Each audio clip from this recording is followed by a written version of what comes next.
are back! We're hungry! And today we're going to share something that we're really passionate about with all of you over here. We've been trying to push the boundaries of regional and street Indian cuisines out into the mainstream. And I think over the last 8 years, we've seen a resurgence of the real foods of India, the food of the people of India that's come out. I mean, and why shouldn't it? We've changed the way we live. Our living spaces have evolved and changed very rapidly, especially in the last couple of decades here in India and the rest of the world.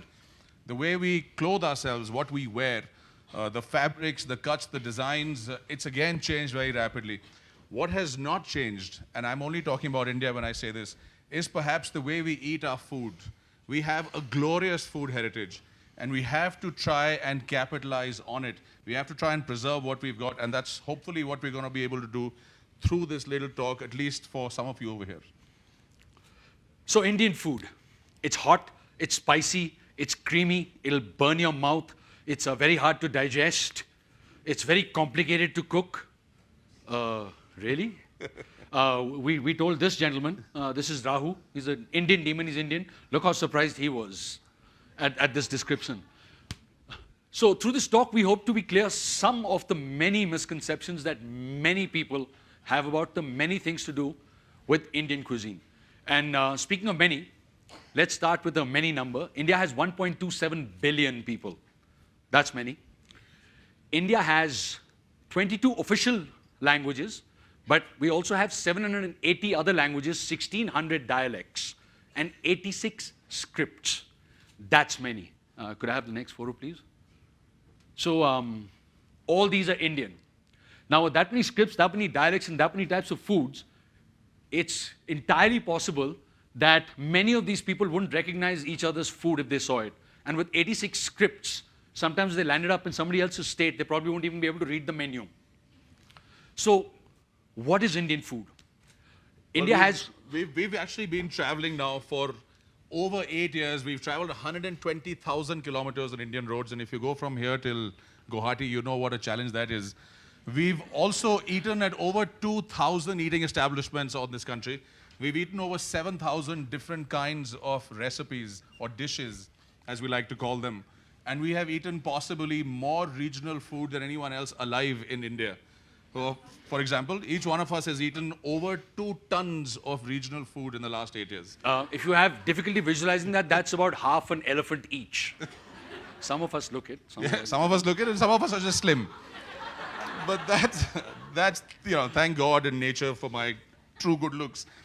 But what we want to dispel over here is a couple of myths that the rest of the world has about our food. And the first one is that Indian food is mostly vegetarian and that most Indians are vegetarians. That is simply not true. According to our travels and our data, only about 20% of Indians are actually vegetarian. 80% will eat meat, fish, etc. in some form or the other, and therefore will not be qualified. Also, the other myth that Indian food is really hot and spicy. Well, there's 2 parts to that. Hot, yes, mostly it's hot. There is also some very bland Indian food. If you've eaten khichdi, you know what I'm talking about. But spicy, yes, we love our spice. This is what we put in garam masala, mostly with a few spices thrown in. We have the fortune of having spice over here. And if you see what we've done with spice over the last 5,000 years that we've been working with spice, we've evolved it to quite an art. The tunde kebab, which is a street food, which is like a kebab about that size, that you get in Lucknow, has over 153 ingredients in each kebab. Now, I do the math. That's roots, berries, shoots, leaves, bark, berries, spices. I don't even know the names of 153 of those. But they have it. And that's the power of Indian food. Mythology. Lord Krishna. Why not start with a myth? We've always eaten well in India. For example, we ate 8 meals a day not so long ago, about 2,000, 3,000, 5,000, I don't know how many years ago. Lord Krishna held up the Govardhan mountain for 7 days. And they say in those 7 days he missed 56 meals. That's called the Chappan Bhog, which is still served to him and is still eaten joyously across many places in this country. And that's good because it's 8 meals a day. So starting as a powerhouse cuisine, India took on many, many diverse influences. We'll go very quickly through those. 5,000 years ago, the Indus Valley civilization, the inhabitants had a great life. They grew cereals, grains, pulses. They ate meat and fish. They consumed dairy products. Then came in the invaders, which is the Aryans, as they came in from Europe and from the north, and they brought meats and cheeses. Then came in, of course, the Mughals, and they refined Mughlai cuisine once they were in India. It reached its pinnacle with the Awadhi cuisine centered out of Lucknow. Fabulous, fabulous cuisine. And thank you, Mughals, wherever you may be, for the stews and the biryanis and the kebabs and the chops, and I could go on. We'll say thank you to the British also. With their love for boiling things, they brought the tea industry to India. Thank you, the British. Some of the favorites that the Europeans left behind was the breads, the pastries, the confectionery items, which now are a very integral part of many Indian cuisines. Yes, and we've done what we do best. We've spiced up everything that they gave to us. Because after all, they say the variety, spice is the spice of life. It's something like that, and I knew it before this talk started. But it's not just about the spices. Indians, we're fanatic about the freshness of the ingredients in our food. Now, of course, there are some of us who do horrible things to the fresh ingredients later, but we love fresh ingredients. In fact, even today, very few of us will eat frozen food or canned food. We'd still like to eat fresh food. And a lot of our food and dietary habits come traditionally from the ancient science of Ayurveda, the science of life. Now, Ayurveda says that when you consume food, you can either turn it into ojas, which is the biochemical essence that's required to stay alive, and that gives you energy, it helps your organs, it helps you move. But you also have ama, which are the poisons, which are the negatives that are sort of derived by the metabolism of food. And these have to be gotten rid of. And if you eat your food in incorrect proportions, you are likely to get more of this.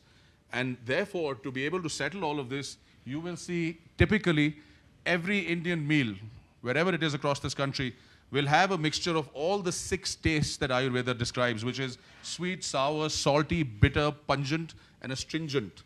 And they're all here in this thali. Let's talk a little bit about the evolution of Indian food. So, Indian food's been evolving over the centuries, and there are many factors that have played an important part in this. One is the climate and the terrain. Yes, take the famous food of Rajasthan, for example. One of their most famous food offerings is the dal bhati churma. Dal is, of course, lentils. Churma is, of course, jaggery.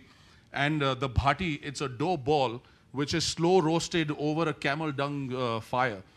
And it sounds delicious. It's actually a lot tastier, and I'm not just saying you should eat shit, but it is very good. Once it's roasted, it's completely dried out and cooked right through. It can then be wrapped in muslin and buried in the ground, in the sand, not for days, not for weeks, not for months, but for years. You can come back 10 years later, dig up the bhatis that you'd buried in muslin, heat them up, and then eat them, and they taste just as good. Another great example that we like to give about how people have adapted to the terrain, the mountainous reaches of Arunachal Pradesh. Arunachal Pradesh is 2/3 under forest cover, and they have a fantastic biodiversity of plants. They've got so many different leaves, produce, flowers, grasses, even some things that what other people call weeds. They eat all that. And it's all readily available, and sometimes it's only available in a small part. So if you're driving in Arunachal Pradesh, you can stop and buy lots of these greens, some of which you cannot even recognize from a vendor, and you drive 20 more kilometers, and that vendor is also bringing produce from the forest, but has 20 completely different things. So they have access to produce, and they will forage, and they will include a lot of green stuff in their diet. They'll cook with very few spices because the freshness and quality of the ingredients is so good. They have very few things that will have dairy in it, so it's not a very creamy, heavy diet. But they do need something to tide them over the long, hard winters that they have. What do? They preserve it. How do they preserve it? The people of Arunachal Pradesh believe that food cooked over a fire, over firewood, is much tastier. So in their homes, they cook food using firewood, and the smoke comes up, and there's this intricate system of racks that goes, and they put all their meat and their cheese there, and they smoke it. So while they're cooking, voila, you get something that you can eat even 6 months later. Churpi, the Arunachal Pradesh cheese. I love it a lot more than I like Parmesan. Yes, and it smells quite wonderful. Yeah. Take the influences that we've adopted, take the Mughal armies. As they marched through the country, their access to fresh meat on a daily basis was very limited. So what they did was take meat whenever they could get it, once in 5 days, 7 days, and they braised it. And braising gave rise to what is known as the korma, which means braising.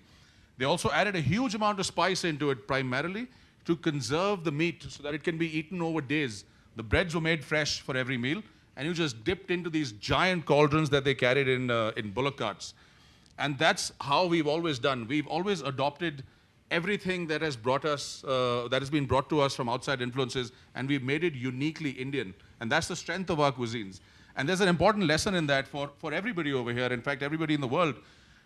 Take what you have and evolve it to the next level. Amalgamate, take on board more influences, take on board more ideas, and do the best that you can with them. And sometimes the results will surprise you. For example, the pav bhaji of Mumbai. Now, anybody who's been to Maharashtra, and a lot of people all over the world know about pav bhaji. It's actually a very recent invention. 1850s, lots of textile mills, all the workers would come out, they'd be given very short breaks, and they couldn't really eat a full meal. So some bright guy came up with the idea. He said, hey, I'll make a curry with a lot of vegetables, throw in potato mash, throw in a lot of spices, serve it with some light pav that they can wipe everything up with without really dirtying their hands, and then they can get back to work. And that's how pav bhaji developed. We've also had foreign influences. Yes, several.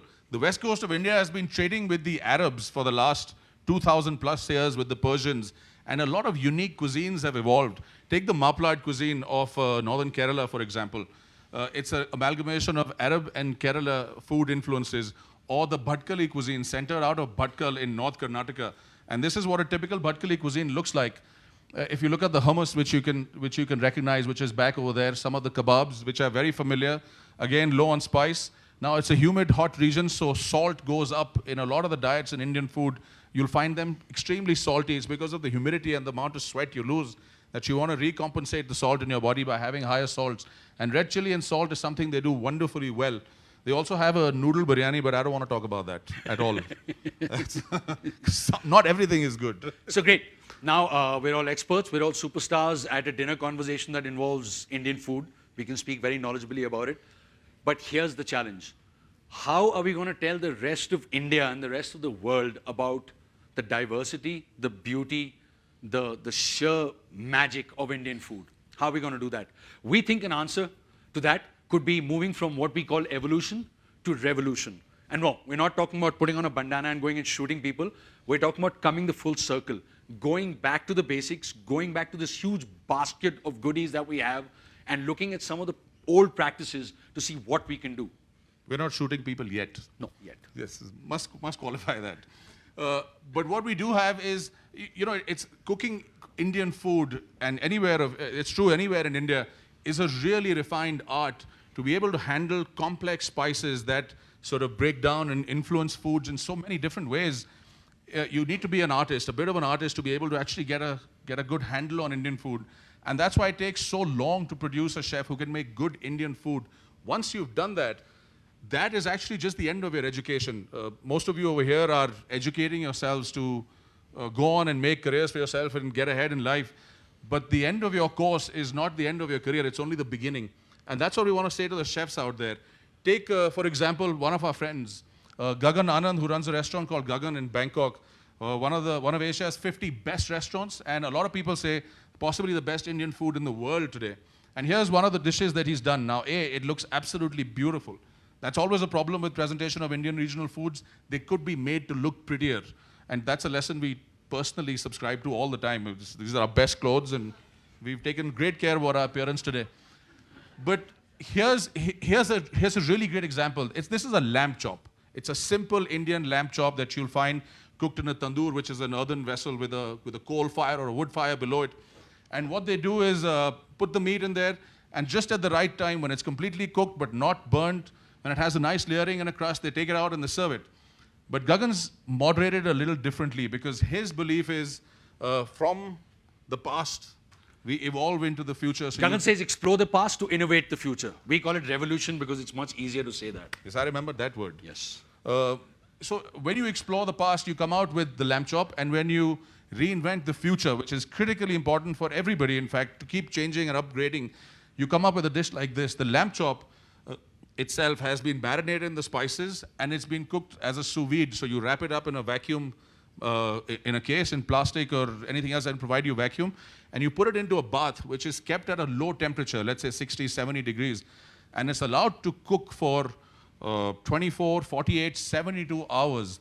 What that does is it completely cooks the meat right through. So from the top to the middle and from the middle to the bottom, the food is extremely evenly cooked. You also have a situation where the appearance of the food itself has not been altered at all. It actually looks just the way it did when you put it in, but it is fully cooked. The juices, the spices, the flavors have all been enhanced because it's in vacuum. And then he takes it out and then runs it through a tandoor to finish it off, to give it that glazing that only a tandoor can provide, to give it a little bit of that texture of, burnt edges, etc., which is absolutely beautiful. And then he has the little smoky effect. It's not an unclear picture. That's actually clove-infused sandalwood smoke. That's at the bottom of that lamb chop. And then presented beautifully with some wonderful colors and some wonderful fresh-looking ingredients. And that's the artistry that's involved in taking food further. This is where we stand today, and this is the journey that we can make pretty soon. Another person, a personal hero of ours is this guy. He's the executive chef at a restaurant called the Indian Accent. His name is Manish Mehrotra. For our money, he's the finest exponent of Indian food of any sort, anywhere in the world. What Manish does is a little different from what Gagan does. Manish keeps an Indian accent in every dish that he does.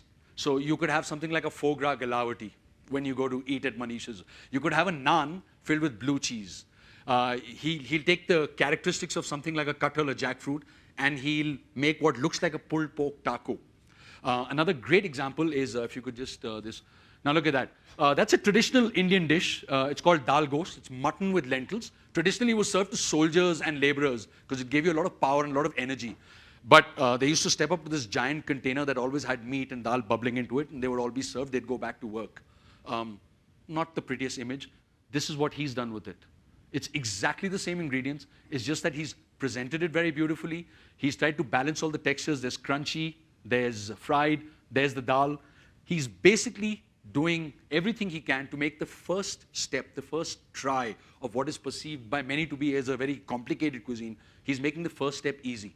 He's made the first step into the infinite journey of Indian food possible just by these little things.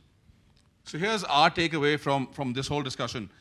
You now have the power to do what you can. You're an excellent cook. You're doing a wonderful job. What you need to do is push that further to go into areas which have been so far unexplored. That is where the true opportunity lies. And that's where the power of Indian food is going to come into its own in the next decade. Wherever you are in the world, you will be eating some fabulous Indian food. So enjoy it. Bon appetit, and we hope you like it. One very last thing that we want to say is that we hope that through this talk, at least many of you are going to stop thinking of Indian food as just a spicy red curry that you get in a balti or a bucket. And instead, many of you will put eating an authentic Indian meal or one of many Indian cuisines at the top of your bucket list. And here's our food code. We hope you've liked this talk. We hope you've had some fun. I don't need to go out and eat some pav bhaji with a bun. We came to a TED Talk. They gave us only minutes 18. That's barely enough time to roast a chicken and fry some beans. Thank you.